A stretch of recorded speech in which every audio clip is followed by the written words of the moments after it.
fica olhando pro céu e pergunta a Deus assim, Deus, porque no ano que eu escolhi mudar, tá acontecendo tudo isso e ainda é abril.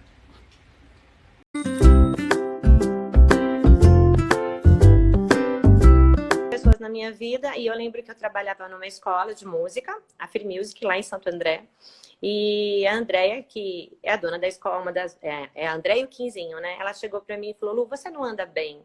Você não quer falar com alguém? E assim, eu sempre, né, ligada, assim, com relação à fé, mas naquele momento eu me sentia um tronco de árvore totalmente oco. Eu me sentia uma casca. Parecia que o que eu era por fora não era o que eu era por dentro. E naquele momento, assim, eu achava que, como eu tava sem essência, que eu tava vazia, eu falava assim, Deus não vai olhar para mim nesse momento. Então foi um momento de questionar, não a minha fé exatamente, mas aquele momento de luta, né? E aí ela falou para mim, você não quer conversar com o pastor da minha igreja? Aí eu fiz assim, como assim? Não, eu vou conversar com ele, ele vai te atender. E aí eu pensei assim, não, ele não vai ter tempo, não é possível, né? E é o pastor Kenji, na época ele era da Batista da Vila Gerte, e ele chegou para mim, ela chegou para mim, me ligou no outro dia cedinho e falou assim, olha, liga lá que ele vai te atender. E eu trabalhei o dia inteiro, eu tava com o uniforme da prefeitura, porque eu trabalhava num projeto da prefeitura de São Caetano. E aí ele chegou lá e me atendeu. Eu sei que, assim, quando eu cheguei lá, a secretária falou, não, mas hoje ele não tem atendimento. E eu falei assim, bom, mas ele marcou? Não, se ele marcou, ele vem. E aí me tocou, primeiro já me tocou isso, uma pessoa que não me conhecia, de separar um momento, que não era momento de atendimento, naquele mesmo dia, e de me atender. Então, assim, uma coisa de Deus, né? E aí ele me ouviu por 2 horas. E a hora que ele me falou, que ele olhou para mim, ele fez assim, filha, por que você acha que Deus não olha para você? Filha, olha a minha situação. Como é que ele vai? Eu não faço, assim, eu achava que naquele momento eu não podia fazer nada para Deus. E se eu não fazia nada para Deus, então ok, encerrou ali. Eu achava que dependia de mim. E aí ele falou assim, tô vendo que você é professora. E você também você vai entender bem essa ilustração que ele fez. Aí ele falou para mim assim, quando um aluno seu tá doente, você deixa de dar atenção, o que você faz? Falei, eu percebo que tá doente, a gente procura ligar para a mãe. Falou, tá, mas supondo a mãe não chegou, o que você faz? Falei, eu vou procurar um colchãozinho, vou colocar ele ali de lado, eu vou acolhê-lo da melhor maneira possível. Aí ele falou assim, se você... E ele tá participando da sua aula? Eu falei, claro que não. Quando ele tá doente, ele não consegue participar. Ele falou para mim assim, se você que é humana faz isso por um aluno doente, por uma criança doente, imagina Deus por você que é filha.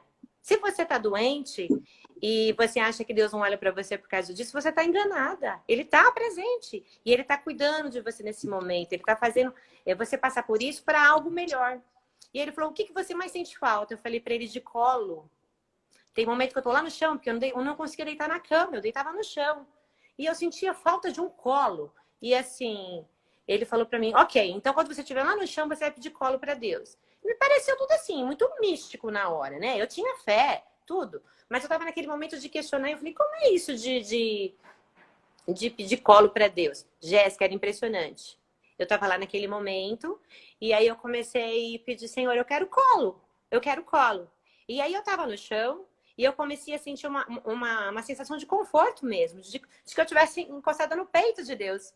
E do chão eu fui para a cama, e aí eu fui para o chuveiro, e aí eu voltei a viver de novo. Claro, lutando sempre, mas essa foi a primeira experiência assim, muito forte. E dentro desse processo, Deus foi colocando pessoas na minha vida, e aí ele me levou para a igreja que eu frequento hoje, e que é a Igreja Batista Boas Novas. E lá, assim, eu recebi um amor tão tremendo, tão tamanho, que, assim, me enxergaram no meio da multidão. A ponto de depois procurar a minha amiga e falar assim, aquela pessoa que estava com você, a gente percebe que ela está com problema, porque ela chorava muito. Aí eu, assim, como? Eles me viram? Como eles perceberam? Então, assim, é nesse sentido que... Aí o meu pastor usa a seguinte expressão, meu pastor, o pastor Wagner, ele fala assim, não existe, Jesuscidência. Então, assim, tem muita jesucidência na minha vida, mostrando que Deus está cuidando. E não é como eu quero, é como Ele quer. E aí tem Não, muito... eu ia até Pode pode falar, falar. termina, daí eu te falo. Não, que aquele dia eu te falei, né? Daí eu até vou contar depois uma outra história. Que aquele dia no telefone eu te falei que Deus nunca me deu o que eu pedi, nunca. Mas Ele sempre me deu o que era melhor. Sim. né? Então, acho que é isso, né? É o que você, adorei isso aí. Jesus, que você falou? Jesuscidência. Jesus que dentro.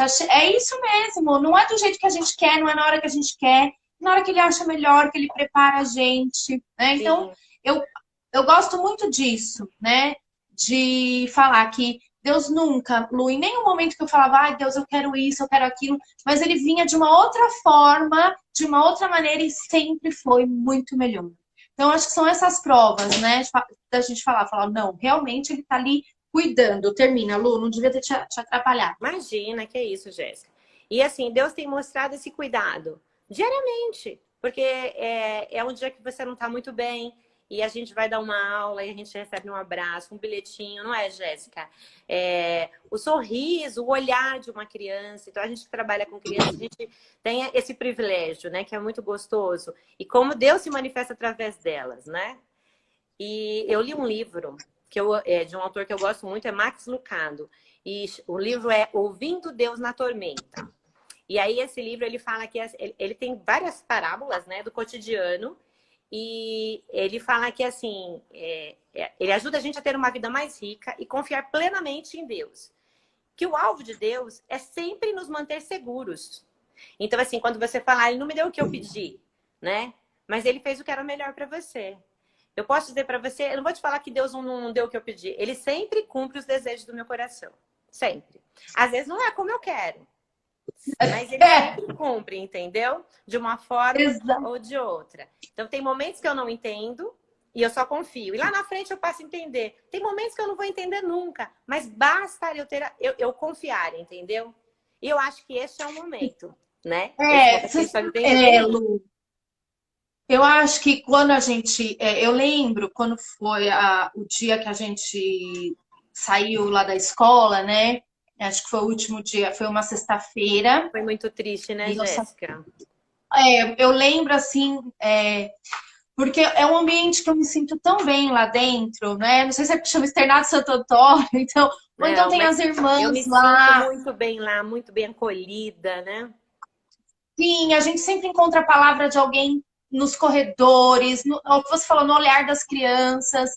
E eu lembro que aquele dia a escola estava tão vazia e a gente tirando as coisas, separando o material. Foi uma sexta-feira muito triste. Foi E mesmo. eu não lembro quem falou isso, Lu, mas eu lembro que eu fui embora chorando. Porque a gente não estava se despedindo como num final de ano letivo. Sim, Eu acho que foi até a irmã Simone, não me lembro. Que a gente não estava se despedindo como no final do ano, que a gente sim. encerra um ano letivo, com glórias, com satisfação, com aquela sensação de dever cumprido, né? A gente estava fechando uma escola por causa de uma pandemia, por causa de um desconhecido, E e ver que a aquela gente não escola sabia. vazia, né, Jéssica? Aquilo doía demais. Dói ainda, né? Dói, dói. E que a gente estava saindo sem data para voltar e sem saber quem voltaria, né?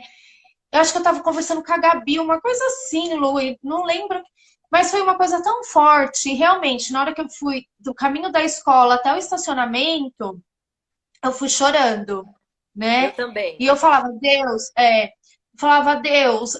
eu não sei os seus propósitos. Eu acredito que realmente o ser humano precisa de um chacoalhão, né? Mas é muito triste ver esse lugar, porque eu acho que a alegria da nossa escola, a alegria de qualquer escola, é ver as crianças, né? É Sim, saber que a gente tá ali por elas e para elas, ver elas evoluindo e aprendendo.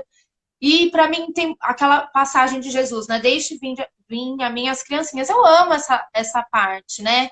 Da história, da Bíblia, tudo. Então, aquele dia indo embora, eu falava, meu Deus, se até Jesus pediu para as crianças virem, né? Como que a gente está deixando, fechando esse lugar para as crianças, que é o motivo da existência do externato? Então, isso mexeu muito comigo, né? E eu lembro, Lu, que o primeiro mês que a gente passou em isolamento, por conta de não saber direito de informações, a minha mãe é tipo, a gente fala que ela é o grupo de risco ao triplo, porque tudo do grupo de risco a minha mãe tem. Ela tem pressão alta, ela tem diabetes, ela tem um rim só, ela tem problema de circulação, um monte de coisa. Então, minha irmã é médica, minha irmã não podia ir ver minha mãe de jeito nenhum, meu irmão mora na Austrália, Então, meus irmãos falaram, Jéssica, vai ficar com a mamãe. Então, além de deixar a escola, Lu, eu deixei a minha casa. Eu fechei tudo aqui, eu desliguei geladeira. E você tem até essa experiência também, né? Você... Sim, sim. Então, eu desliguei geladeira, eu limpei a geladeira, eu limpei os armários, eu esvaziei tudo aqui em casa, tudo. E são 18 anos que eu tenho essa minha Bíblia, que eu ganhei de uma diretora de uma escola que eu trabalhei. Né? Então, essa Bíblia sempre esteve comigo. E tanto lá em Bragança quanto aqui, que foram as casas que eu e o Fábio tivemos, a Bíblia sempre está ali no rack. E eu lembro que naquele dia eu peguei a Bíblia e levei para casa da minha mãe. E eu falei, gente, é a primeira vez em 19 anos que eu estou tirando a Bíblia de perto de mim, né? Da minha casa. Não que a casa da minha mãe não seja minha casa, mas né, É levando, porque diferente, né?